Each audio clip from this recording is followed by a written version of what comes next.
Hey ho, I have a beer from Chicago, St. Errant.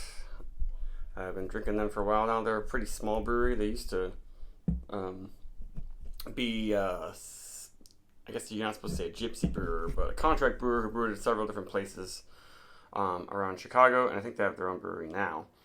And this one is called Takers and Leavers, double dry hopped India Pale Ale. It's 7.8, so a lot of breweries call it double. Dropped with Citra, Mosaic, and Simcoe, the classic three. And this is the date. Yeah, they don't date their cans, but their their releases are usually kind of spread out and not very big. So it seems like their beers don't sit on the shelves too long. It's not in my experience, but I think this one is.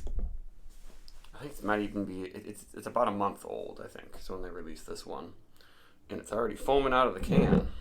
Very well filled. And St. Errant has often been one of my favorite Chicago hazy IPA brewers because they make them pretty consistently nice and hazy.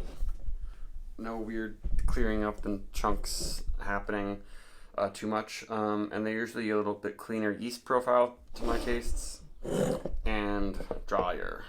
And that is looking quite murky on the camera. I guess it is. It's pretty hazy. But I keep shooting when the sun has just gone down behind the houses, so I don't get really good light. It's a little bit, looks a little bit less murky in person, and it's more of a deep gold orange. It's not as brown as it looks on the camera. It's not really amber, and the head looks pretty good. Whew. Big aroma. Bubbles are popping pretty fast, but there are some pretty nice dense bubbles in the middle. Well, that's your classic Citra, Mosaic, Simcoe. Like, you really can taste those three in there. Or not taste, smell them. There's that peachy, grassy thing that Simcoe and Mosaic both have, but it's a little less on the candy berry note type thing, maybe.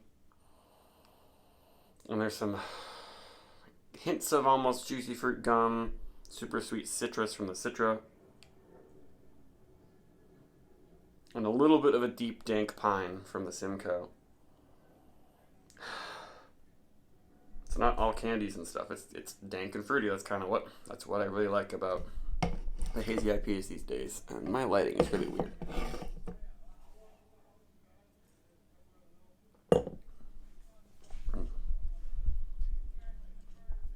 That's thick and it's sweet, but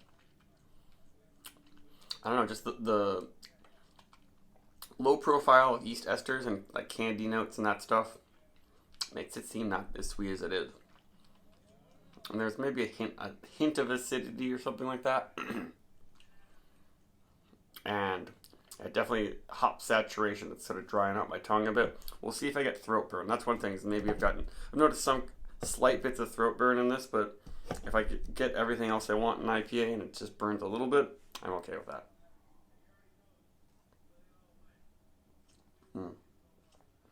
Wow, that's thick, but a pretty good carbonation keeps it almost fluffy, but it's surprisingly thick for a beer of this strength, but it doesn't seem like it's fully super attenuated.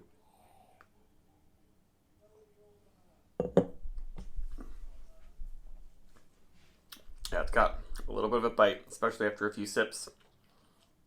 I think it's sort of a booze bite thing, but I'm not quite getting booze flavors yet. But my throat is warmed up now. Yeah, but I really like the deep pine, sticky, sappy stuff that's coming in.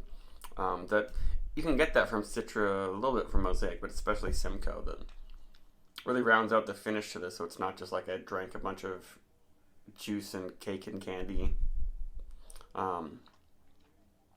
Pretty nice, but it's a sweet, juicy, dank bomb IPA sort of thing that most people would like.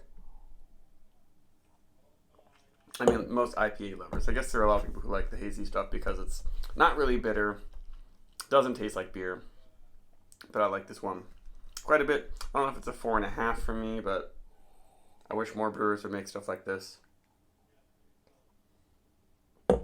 It has a really clean finish. There aren't weird salty water treatment chloride things happening. There isn't like a weird lip smacking briskness that some breweries have that I can like sometimes, but sometimes it's like